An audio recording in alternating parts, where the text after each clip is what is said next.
میں آج کے اس پروگرام میں خوش آمدید کرنا چاہتا ہوں ایک ایسی شخصیت کو کہ جو میں بڑے وثوق سے کہتا ہوں کہ محقق دورہ ہیں اور صاحب علم اور معرفت ہیں، تحقیق کے اوپر مبنی گفتگو فرماتے ہیں، ببانگ دہل اپنے رائے کا اظہار فرماتے ہیں، موافقت ہو یا مخالفت ہمیشہ بڑے برجستہ مزاج کے ساتھ اپنے خیالات کا اظہار فرماتے ہیں، اور اس وقت پورے پاکستان میں نہ کہ صرف پاکستان میں بلکہ دنیا بھر میں بڑی تعداد میں سنا جاتا ہے، دیکھا جاتا ہے، سوال پوچھا جاتا ہے، اور آپ کی تحقیق اور پھر علم کے اندر غوطہ زنی کی داد دی جاتی ہے۔ میں خوش آمدید کرنا چاہتا ہوں انجینئر محمد علی مرزا کو۔ السلام علیکم ورحمۃ اللہ۔ جی وعلیکم السلام ورحمۃ اللہ وبرکاتہ۔ ولا حول ولا قوة الا باللہ۔ اللہم صلی علی محمد وعلی آل محمد۔ جی ویس بھائی، آپ کا بھی اور جی ٹی وی کی پوری ٹیم کا شکریہ کہ انہوں نے سیدنا عمر فاروق رضی اللہ تعالیٰ عنہ علیہ السلام کے حوالے سے اس محفل کا انعقاد کیا، جس میں ہم قرآن و سنت کی روشنی میں ان کی شخصیت کو ڈسکس کریں گے انشاءاللہ تعالی۔ جزاک اللہ پروردگار آپ کو اس کا اجر عطا فرمائے۔ میں جاننا چاہتا ہوں کہ اسلام بمشرف ہونے کا واقعہ حضرت عمر کا بڑا مشہور ہے، میں اگر چاہتا ہوں کہ آپ کی زبانی سنوں وہ کیا ماجرا تھا، وہ کیا بات تھی کہ ایک شخص جو انتہائی مخالف تھا دین پیغمبر کا، ایک شخص جو بہت دور کھڑا تھا، وہ اتنی قریب کیسے آ گیا، اور پھر یہ ماجرا کیسے پیش آیا اور اس کا نتیجہ کیا نکلا؟ دیکھیں جی، اس میں سیدنا عمر فاروق رضی اللہ تعالیٰ عنہ کی خوش قسمتی ہے کہ اللہ تعالیٰ نے انہیں چنا اسلام کی عزت میں اور بلندی میں اضافے کے لیے۔ اسی کانٹیکسٹ میں جامعہ ترمذی کے اندر حدیث موجود ہے کہ خود اللہ کے محبوب صلی اللہ علیہ وآلہ وسلم نے اللہ کے حضور یہ دعا کی تھی کہ اے اللہ، عمر ابن حشام یعنی ابو جہل اور عمر ابن خطاب، ان دونوں میں سے جو تجھے محبوب ہے اس کے ذریعے اسلام کو عزت اور سربلندی عطا فرما۔ تو نبی صلی اللہ علیہ وآلہ وسلم کی دعا کا نتیجہ ہے سیدنا عمر کا اسلام قبول کرنا۔ اسی لیے ہم آپ کو مراد رسول بھی کہتے ہیں صلی اللہ علیہ وآلہ وسلم ورضی اللہ تعالی عنہ۔ جہاں تک آپ رضی اللہ تعالیٰ عنہ کے اسلام لانے کا واقعہ ہے، تو اس کانٹیکسٹ میں ایک روایت موجود ہے دلائل النبوہ امام بیہقی کی کتاب کے اندر اور سنن دارقطنی کے اندر بھی موجود ہے، اگرچہ اس کی صحت میں اختلاف ہے لیکن اسے ترقی بالقبول حاصل ہے۔ اسی وجہ سے قطر والوں نے جو سیدنا عمر پر 30 اقساط کے اوپر عمر سیریز بنائی ہے عربی میں، جو انگلش میں سب ٹائٹل کے ساتھ اور اردو ڈبنگ کے ساتھ بھی آ چکی ہے، اس میں بھی انہوں نے اس واقعے کو فلمایا ہے، اور کچھ حصہ اس کا مسند احمد کے اندر بھی موجود ہے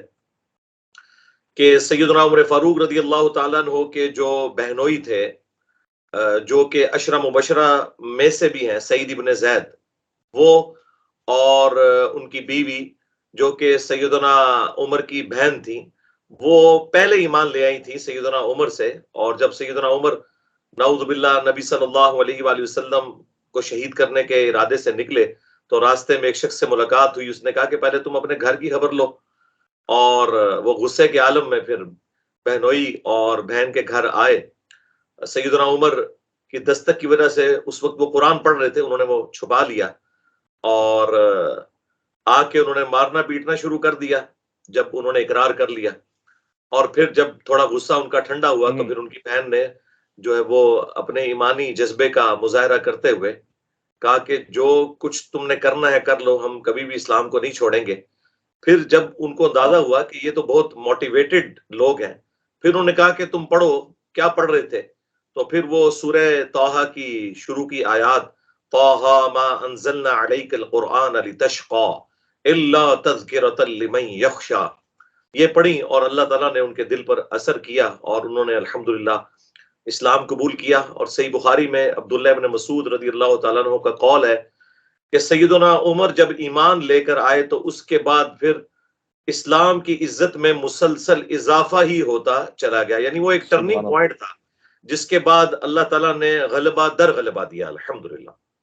سبحان اللہ، سبحان اللہ۔ میں چاہتا ہوں کہ تشنگی اپنی مزید مٹاؤں اور جناب حضرت عمر فاروق رضی اللہ عنہ کی فضیلت کو اپنے دل میں مزید بٹھاؤں اور عام کروں، چونکہ آج دن بھی ہے، موقع بھی ہے، مناسبت بھی ہے۔ میں یہ بھی جاننا چاہتا ہوں، جو میں نے اپنے انٹرو میں بھی کچھ حصہ اس کا رکھا، یہ موافقات کیا ہے؟ حضرت عمر کی رائے قرآن کی رائے سے اس حد تک ملتی جلتی کیوں ہے؟ بیشتر مواقع پہ، چاہے وہ بدر کا موقع، قیدیوں کا موقع، حجاب کا موقع، یا مقام ابراہیم کو مسلح بنانے کا موقع ہو، یا علاوہ ازیں اس کے، یہ خوبصورت پہلو آپ کی شخصیت میں نمایاں نظر آتا ہے۔ میں چاہتا ہوں اس پہ ذرا روشنی ڈالیں آپ۔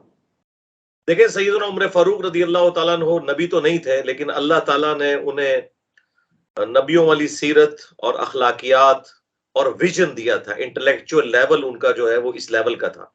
اسی وجہ سے اللہ تعالیٰ نے انہیں رسول اللہ صلی اللہ علیہ وآلہ وسلم کی دعا کے بعد اسلام کے لیے قبول کیا۔ اور جامعہ ترمذی میں حدیث ہے کہ میرے بعد اگر کوئی نبی ہوتا تو عمر ہوتا۔ جہاں تک اس بات کا تعلق ہے کہ آپ رضی اللہ تعالیٰ عنہ کے مشورے کے اوپر قرآن نازل ہوا، تو بالکل بات درست ہے۔ بخاری اور مسلم دونوں کے اندر حدیث موجود ہے کہ اگلی امتوں میں محدث ہوا کرتے تھے، جن کے دلوں میں اللہ تعالیٰ بات ڈالا کرتا تھا،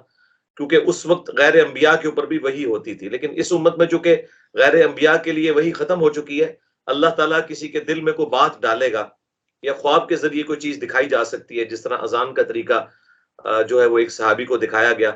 تو سیدنا عمر کے بارے میں تو اسپیسیفکلی نبی علیہ السلام نے فرمایا، اگر میری امت میں کوئی محدث ہوتا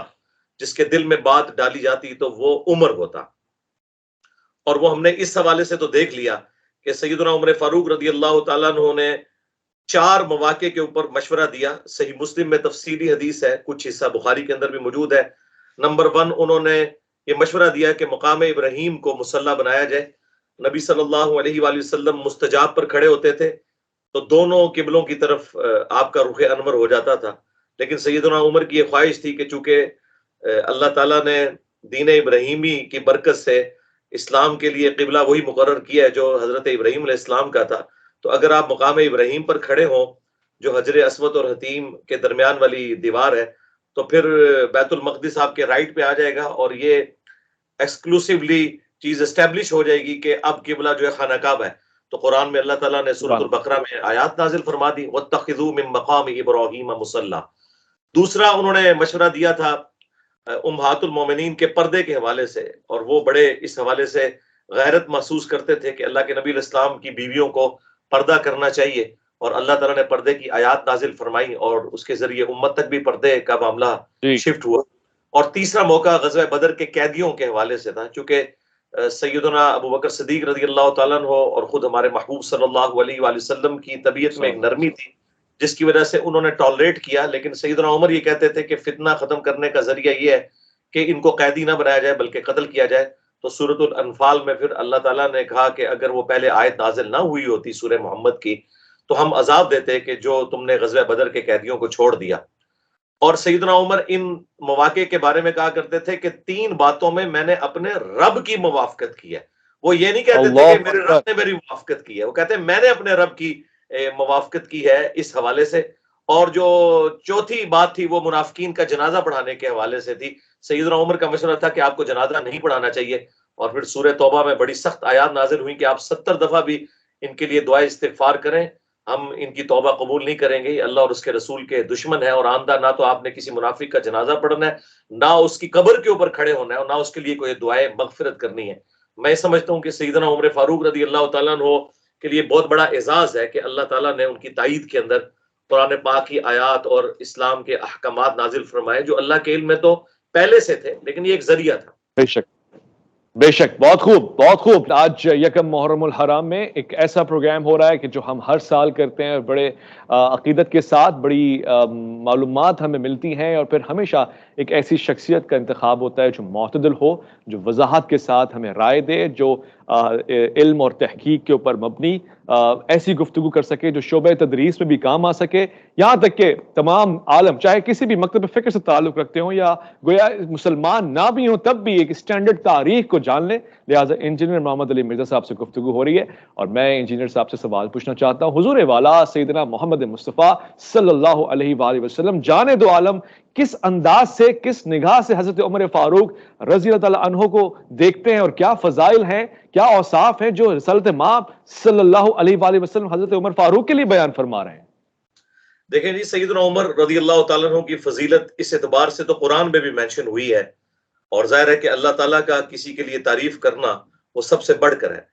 اصحاب بدر کے بارے میں، اصحاب احد کے بارے میں، اصحاب شجرہ کے بارے میں، اصحاب خندق کے بارے میں جو کچھ قرآن کے اندر وارد ہوا ہے، وہ تمام کوالٹیز اور جو تعریفیں آئی ہیں،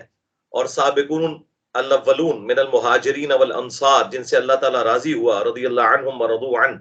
ان میں ٹاپ آف لسٹ جو پرسنالٹیز ہیں ان میں ایک سیدنا عمر فاروق رضی اللہ تعالیٰ عنہ کی ذات بھی ہے۔ نبی صلی اللہ علیہ وآلہ وسلم کی مبارک زبان سے صحیح مسلم کے اندر حدیث موجود ہے کہ آپ صلی اللہ علیہ وآلہ وسلم احد پہاڑ کے اوپر چڑھے، اور آپ کے ساتھ سیدنا ابو بکر، سیدنا عمر، عثمان، علی، طلحہ اور زبیر تھے۔ تو احد پہاڑ بھی وجد میں آ گیا، کیونکہ بخاری مسلم میں حدیث ہے احد ایک پہاڑ ہے، یہ ہم سے محبت کرتا ہے، ہم اس سے محبت کرتے ہیں۔ تو آپ نے فرمایا اے احد تھم جا، اس وقت تیرے اوپر ایک نبی، ایک صدیق اور شہید کے سوا اور کوئی نہیں ہے۔ اس حدیث کے اندر نبی صلی اللہ علیہ وآلہ وسلم نے یہ پیش گوئی فرما دی کہ سیدنا عمر، عثمان، علی، طلحہ، زبیر، یہ سب کے سب اللہ کے حضور شہداء ہیں، یعنی اس اعتبار سے کہ اللہ تعالیٰ جن لوگوں سے راضی ہوا ہے، من النبیین والصدیقین والشہداء والصالحین، یہ ان میں آتے ہیں۔ پھر اسپیسیفکلی جو عشرہ مبشرہ والی حدیث ہے سنن نبی داؤد کے اندر، جامعہ ترمذی کے اندر، مسند احمد میں، ایک مجلس میں جن 10 صحابہ کو نبی صلی اللہ علیہ وآلہ وسلم نے جنت کی بشارت دی ہے، ان میں بھی سیدنا ابو بکر، عمر، عثمان، علی، طلحہ، زبیر، عبد الرحمن بن عوف، اور ابو عبیدہ ابن جرح، اور سعد ابن ابی وقاص، اور سعید ابن زید رضی اللہ عنہم اجمعین وعلیہم السلام اجمعین میں بھی سیدنا عمر کا نام آتا ہے۔ اور پھر بخاری مسلم میں حدیث ہے، نبی علیہ السلام کو ایک خواب دکھایا گیا، اور بخاری مسلم میں یہ ہے کہ خواب جو ہے وہ نبوت کا 46واں حصہ ہے۔ نبی علیہ السلام کے خواب تو وہی الگ سے ہوتے تھے۔ تو آپ نے کہا کہ میں نے کچھ لوگوں کو دیکھا کہ ان کی قمیضیں میں نے ان کی دیکھی خواب میں، کسی کی گھٹنوں تک ہے، کسی کی پنڈلی تک، اور سیدنا عمر کی جو قمیض میں نے دیکھی وہ زمین کے ساتھ لٹک رہی تھی۔ تو پوچھا گیا اس کی تعبیر آپ نے کیا کی؟ تو فرمایا تعبیر علم کے ساتھ ہے، کہ سیدنا عمر کا یہ علم، اور وہ ہمیں نظر بھی آیا۔ پھر بخاری مسلم دونوں میں حدیث ہے، نبی علیہ السلام نے فرمایا کہ میں نے خواب میں دیکھا کہ میں ایک کنویں سے پانی کا ڈول نکال رہا ہوں، اور پھر سیدنا ابو بکر نے وہ رسی پکڑ لی، ان کے نکالنے میں ذوف تھا، اس کے بعد سیدنا عمر نے جب پکڑی تو وہ اتنی زیادہ ڈول نکالے کہ تمام لوگوں کو سیراب کر دیا۔ اور اس کے اندر اشارہ تھا کہ سیدنا عمر کے دور کے اندر رومن اور پرشین امپائرز گریں گی، اور مسلمانوں کے ہاتھ ان کی دولت بھی آئے گی، اور اسلام کی جو سلطنت ہے وہ بڑے پیمانے کے اوپر پھیل جائے گی۔ تو یہ اتنے زیادہ فضائل احادیث کے اندر سیدنا عمر فاروق رضی اللہ تعالیٰ عنہ کے حوالے سے آئے ہیں۔ اور آخری چیز میں سمجھتا ہوں جو سب سے زیادہ ضروری چیز، وہ ابو داؤد اور ترمذی میں حدیث ہے کہ نبی علیہ السلام نے فرمایا میرے بعد تم بہت اختلاف دیکھو گے، اس وقت میری سنت کو، علیکم بسنتی و سنت الخلفاء الراشدین المہدیین، میری سنت اور میرے خلفاء راشدین ہدایت یافتہ کی سنت کو لازم پکڑ لینا۔ اور وہ بھی ابو داؤد اور ترمذی کے اندر آیا کہ نبی علیہ السلام نے فرمایا میرے بعد خلافت 30 سال تک رہے گی۔ پھر جو حدیث کے راوی سیدنا سفینہ، آزاد کردہ غلام رسول اللہ کے صلی اللہ علیہ وآلہ وسلم، وہ کہتے ہیں گنو، ابو بکر کے 2 سال، عمر کے 10 سال، عثمان کے 12 سال، اور علی کے 6 سال، جس میں 6 مہینے سیدنا حسن کے بھی شامل ہیں، یہ خلافت راشدہ ہے 30 سال۔ تو آپ اندازہ کریں کہ نبی علیہ السلام نے رول ماڈل جن پرسنالٹیز کو قرار دیا ہے نا، وہ ہے خلفاء راشدین۔ باقی اصحاب کے بارے میں جنرل بات ہے، لیکن اسپیسیفکلی جن کی سنت کی پیروی کا کہا گیا وہ یہی 4 بندے ہیں، ابو بکر، عمر، عثمان، علی رضی اللہ عنہم اجمعین وعلیہم السلام اجمعین۔ اچھا، جب خلفائے راشدین کی بات کر رہے ہیں تو انہی کی سیرت، انہی کی سنت ہے، جیسے کہ آپ نے کہا علیکم، لیکن اس کے بعد ہم کیا یہ گفتگو تمام کہیں کہ یہ 4 یا سنت خلفائے راشدین تو 5 لوگوں پہ مبنی ہونی چاہیے؟ مثلا امام حسن بھی اس میں شامل ہے، اور اس کے علاوہ خلافت راشدہ کا عرصہ پورا نہیں ہوتا۔ دیکھیں جی، امام حسن کا بالکل 6 مہینے شامل ہے، اور سیدنا حسین بھی شامل ہے اس حوالے سے، اگرچہ ان کے پاس خلافت نہیں ہے، کیونکہ وہ غدیر خم کی حدیث میں قرآن اور اہل البیت تو شامل ہے نا، تو اہل البیت تو اپنی جگہ موجود ہے۔ تو حسن ابن علی رضی اللہ تعالیٰ عنہ کے 6 مہینے اس میں شامل ہیں، وہ ملا کے، وہ راؤنڈ آف کر کے ہم اسے 30 سال پیش کرتے ہیں، کیونکہ 11 ہجری کے اندر نبی علیہ السلام کی وفات ہوئی ہے ربیع الاول کے مہینے میں، تاریخ کوئی کنفرم نہیں ہے، اور 41 ہجری ربیع الاول کے مہینے میں ہی صلح حسن ہوئی تھی۔ ٹھیک ہے، واضح ہو گیا. میں چاہتا ہوں انجینئر صاحب کہ ایک اور زاویہ نکالوں اور اس زاویے سے ضرور دیکھوں، کیونکہ اسی زاویے سے عالم اسلام اور یہاں تک کہ غیر مسلم بھی حضرت عمر فاروق رضی اللہ تعالیٰ عنہ کو دیکھتے ہیں کہ جو بطور خلیفہ امیر المومنین ہے، اور ایک ایسا خلافت کا نظام کہ جو آپ کے جانے کے بعد بھی معتبر اور معیاری سمجھا جاتا ہے. آپ کی خلافت کے اصول اور ضوابط اور قواعد لوگوں کو تدریس میں پڑھائے اور سکھائے جاتے ہیں. میں چاہتا ہوں کہ آپ کے خلافت کے اس انداز کو بھی دیکھوں بحیثیت ایک خلیفہ، ایک ایسا عالمگیر اور بے نظیر فاتح کہ جس نے اسلامی حکومت کی اس سرحدوں کو بڑھا دیا، نہ صرف بڑھا دیا بلکہ وہاں تک پہنچا دیا جہاں تک ابھی لوگوں کے گمان بھی نہ گئے تھے، یعنی یروشلم اور فلسطین اور اس مقام پہ جا کے آپ نے دیکھا. اور پھر اس کے علاوہ دیگر مقامات پہ ایک فاتح کی حیثیت سے، ایک خلیفہ کی حیثیت سے، ایک اچھے ایڈمنسٹریٹر کی حیثیت سے تاریخ حضرت عمر فاروق کو یاد کرتی ہے. انجینئر صاحب میں چاہتا ہوں کہ اس پہ روشنی ڈال دیں. دیکھیں جی، اس حوالے سے وہ ڈیسائسو حدیث ہے جو بخاری اور مسلم دونوں کے اندر موجود ہے کہ اللہ کے محبوب صلی اللہ علیہ وآلہ وسلم نے فرمایا، میری امت اور فتنوں کے درمیان ایک دروازہ ہے، جب وہ دروازہ توڑ دیا جائے گا تو میری امت کے اوپر فتنے شروع ہو جائیں گے، اور وہ دروازہ عمر ہے. سیدنا عمر تک مینجمنٹ اتنی زبردست تھی کہ آپ رضی اللہ تعالیٰ عنہ نے اتنی بڑی سلطنت کے اوپر عدل و انصاف کا جو معاملہ کیا وہ آج تک پوری دنیا میں مثال کے طور پر پیش کیا جاتا ہے. اور اللہ تعالیٰ نے اتنی بڑی سلطنت اور اتنی بڑی حکومت عطا فرمائی کہ وہ عاجزی کے طور پر پھر عرض کیا کرتے تھے کہ اے اللہ، اس وقت تیرے نبی کی پیروی کی برکت سے میری یہ حالت ہے کہ میرا چچا تو مجھے کہا کرتا تھا کہ تو بھیڑ بکریاں نہیں چرا سکتا، اور آج اللہ تعالیٰ نے مجھے یہ مقام دیا ہے کہ اے اللہ، اوپر تو ہے اور نیچے اس پلانٹ ارتھ کے اوپر مجھے تو نے بادشاہ دی ہے. دیکھیں، رومن امپائر بھی آپ کے قدموں میں ڈھیر ہو گئی یرموک کے اندر، اور پرشین امپائر تو مکمل مسلمانوں کے پاس آ گئی جنگ قادسیہ کے اندر. لیکن سیدنا عمر کے بعد وہ معاملات آہستہ آہستہ کمزوری کی طرف چلے گئے. اور بخاری مسلم دونوں میں ایک اور حدیث ہے کہ نبی الاسلام کے زمانے میں ایک صحابی نے خواب دیکھا، اور اس نے کہا کہ میں نے دیکھا کہ ایک صاحبان نے سایہ کیا ہوا ہے اور گھی اور شہد ٹپک رہا ہے آسمان سے، اور ایک رسی لٹکی ہوئی ہے. اتنے میں نبی الاسلام اس رسی سے اوپر چڑھ گئے، اور ساتھ اس نے ذکر کیا کہ لوگ اپنے برتن لا کر اپنے برتنوں کے مطابق اس گھی اور شہد میں سے اکتساب کر رہے ہیں اور اپنے پاس جمع کر رہے ہیں. پھر ایک اور شخص اوپر چڑھ گیا، اور پھر اس کے بعد ایک اور شخص نے وہ رسی پکڑی اور وہ بھی اوپر چڑھ گیا، اور جب چوتھے شخص نے رسی پکڑی تو وہ رسی ٹوٹ گئی، اور پھر اس کے لیے اس رسی کو جوڑ دیا گیا، پھر وہ بھی اوپر چڑھ گیا. اور سیدنا ابوبکر نے کہا یا رسول اللہ، آپ اجازت ہے میں اس کی تعبیر کرتا ہوں. تو انہوں نے کہا کہ یہ جو آسمان کے اوپر سایہ ہے یہ اسلام کا ہے، گھی اور شہد جو ٹپک رہے ہیں یہ قرآن کی تعلیمات ہیں، اور پھر آپ اللہ کے پاس چلے جائیں گے رسی پکڑ کے. آپ کے بعد ایک اور شخص خلیفہ بنے گا، چونکہ اس میں دکھایا نہیں گیا تھا کہ وہ کون ہے، اور وہ بھی اوپر چڑھ جائے گا اور دوسرا بھی، اور جب تیسرا خلیفہ بنے گا پھر معاملات کوئی ایسے مس ہینڈل ہوں گے تو وہ رسی ٹوٹے گی، لیکن اس کی وجہ سے اس رسی کو جوڑ دیا جائے گا. جو ہمارے نزدیک سیدنا عثمان کی جو شہادت ہے وہ جی اس کی کمپنسیشن بن گئی اور وہ بھی اوپر چڑھ گئے. تو یہ ایک ڈیسائسو حدیث ہے اس حوالے سے بخاری و مسلم کی. اب آ جائیں آپ کی جو مینجمنٹ اور فتوحات تھیں اس میں دیکھیں، جی میں سٹارٹ میں ایک اس حوالے سے بات کروں، اس میں مجھے 2-4 منٹ دیجیے گا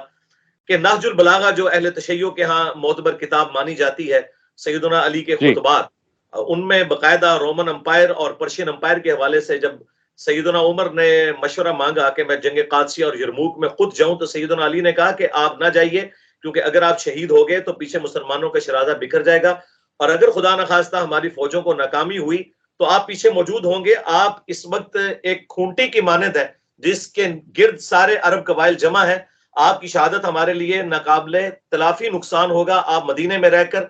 مزید کمک روانہ کیجیے گا، اگر فوجوں کو ناکامی ہوئی تو ہم مزید فوج بھیج دیں گے، لیکن آپ نے نہیں جانا. اور سیدنا عمر نے اس مشورے کو مانا، اور یہ سیدنا علی نے پھر اس میں یہ بھی بولا کہ اللہ تعالیٰ کا وعدہ ہے کہ وہ خلافت دے گا، اور سورہ نور کی آیت نمبر 55 کے اللہ تعالیٰ اپنے جی نیک بندوں کو خلافت دے گا، اس کو سیدنا عمر کی سپورٹ میں پیش کیا. اور سیدنا عمر کا یہ ڈیسیژن کہ انہوں نے خالد ابن ولید کو این اس پیک پہ جب وہ آرمی چیف تھے صرف اس لیے ہٹایا کہ لوگوں کے دماغ میں یہ نہ آئے کہ یہ فتوحات خالد ابن ولید کی وجہ سے ہو رہی ہیں، بلکہ لوگوں کو یقین ہو یہ رب خالد کی وجہ سے ہو رہی ہیں. اور پھر جی ان کی جگہ ابو عبیدہ ابن جرح کو گورنر لگایا اور کہا کہ ابو عبیدہ ابن جرح ہیومن مینجمنٹ کو جانتا ہے، ہمیں اس وقت وہ بندہ چاہیے جو ہیومن مینجمنٹ کو جانے، کیونکہ اب رومن امپائر کے یہ حصے ہمارے پاس آ گئے ہیں. تو سیدنا عمر کا ایک پولیٹیکل ڈیسیژن. اور پھر وہ کسی فوجی کو بھی سول ایجنسی پولیس میں داخل نہیں کرتے تھے، یہ پولیس کا محکمہ سیدنا عمر نے بنایا کہ وہ فوجی جو بارڈر پہ لڑتے ہیں ان کی مینجمنٹ اور طرح کی ہوتی ہے، وہ تلوار کے زور پہ بات کرتے ہیں. ہمیں یہاں پولیس کا محکمہ چاہیے جو کہ تلوار کے زور پہ بات نہ کرے بلکہ ہیومن مینجمنٹ اس کے اندر موجود ہو. پھر آپ نے یہ ڈاک کا نظام شروع کیا، کوفے کو فوجی چھاونی بنایا، اور پہلی دفعہ ہوا کہ فوج کو یعنی بھرتی کیا گیا بجائے کہ سب کے سب لوگ جا کے لڑے. نہیں، اب سٹیبلٹی آ چکی تھی، فوج میں لوگ بھرتی کیے گئے کہ بس فوج کا کام ہے کہ وہ جا کے لڑے. اس قسم کے کئی ایک ڈسیزن ہیں جو آج تک الحمدللہ پوری دنیا کے لوگ اس سے رہنمائی حاصل کرتے ہیں. بہترین. یقیناً یہ جو شرطہ اور اس کے بعد عسکری نظام ہے، یہ آپ کی کریڈیبلٹیز میں ایک اور سٹار کا اضافہ ہے. اور میں چاہتا ہوں کہ چونکہ میرے پاس پروگرام کے اختتامی لمحات ہیں، مگر میں اس سے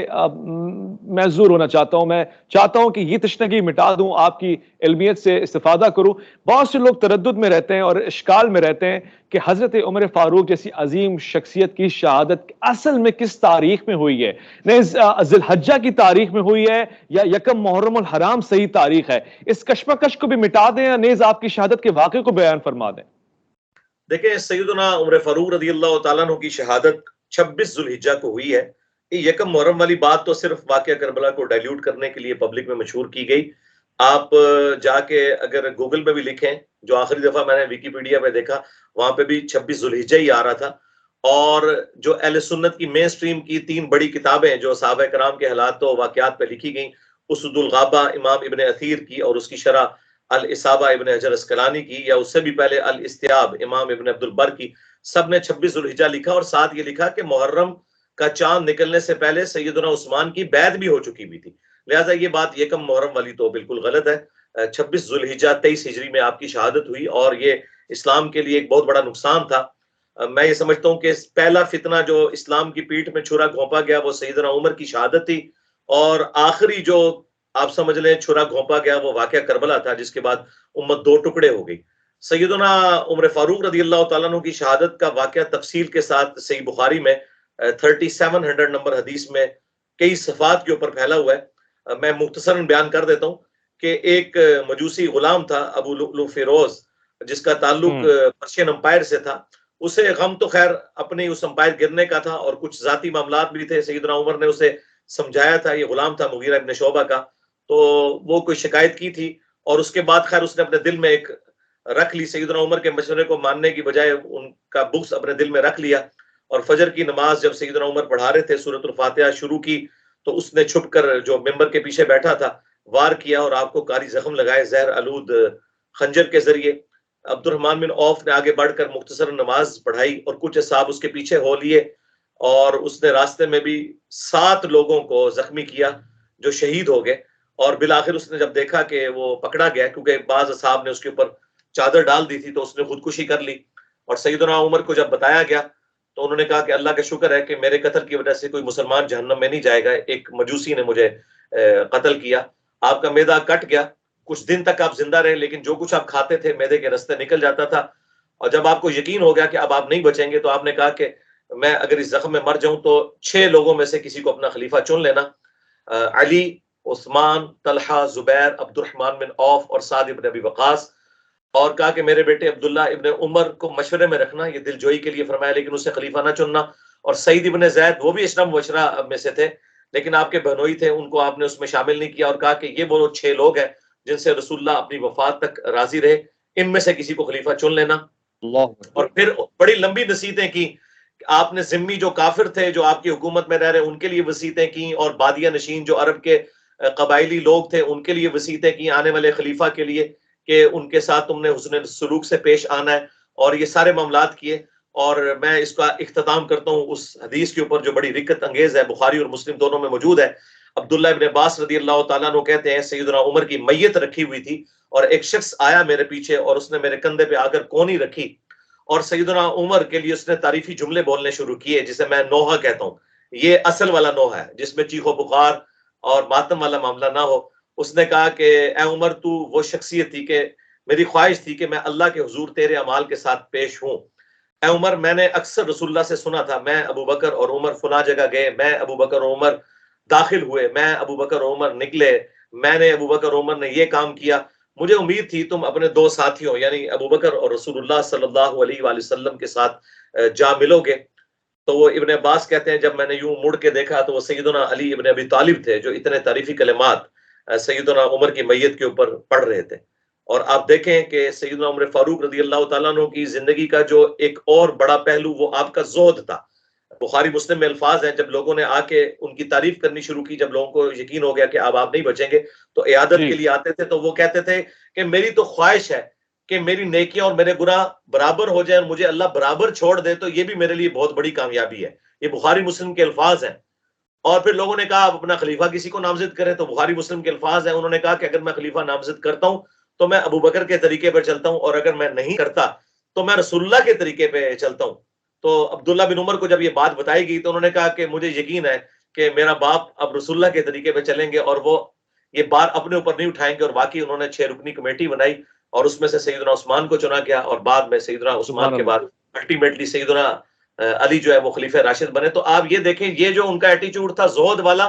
یہ بہت ڈومیننٹ ہے. اور میں آخر میں ان بھائیوں کے لیے جو سیدنا عمر کے اوپر جھوٹا الزام لگاتے ہیں کہ فاطمہ کے وہ قاتل ہیں، نعوذ باللہ، وہ ایک جھوٹی روایت ابان بن ابی عیاش نے جو گھڑی، تو ان کے لیے عرض ہے کہ خود آپ لوگوں کی کتابوں میں بھی لکھا ہے کہ سیدہ ام کلثوم جو سیدنا علی کی بیٹی تھی، وہ سیدنا عمر کے عقد میں تھی، اور یہ رشتہ انہوں نے مانگا اس لیے تھا تاکہ قیامت والے دن اہل البیت کے ساتھ میرا رشتہ جڑ جائے. بڑی محبت کیا کرتے تھے، پروٹوکول دیا کرتے تھے حسنین کریمین کو، سیدنا عمر فاروق رضی اللہ تعالیٰ عنہ. اور انہوں نے اپنی اولاد میں کچھ بھی ٹرانسفر نہیں کیا، کوئی لیگیسی اس طرح کی نہیں چھوڑی. چٹائی پہ بیٹھتے تھے، اس سسٹم کے بینیفیشری نہیں ہوئے. لہٰذا بنو امیہ نے جو کچھ کیا اس کا وبال سیدنا عمر کے اوپر نہیں ہے. بالکل. میں شکریہ کہنا چاہتا ہوں انجینئر محمد علی مرزا کو کہ جو آپ نے خزائن اور حقائق ہمارے سامنے پیش کیے، روشناس کروایا ہمیں تاریخ کی ان خوبصورت اور میں سمجھتا ہوں کہ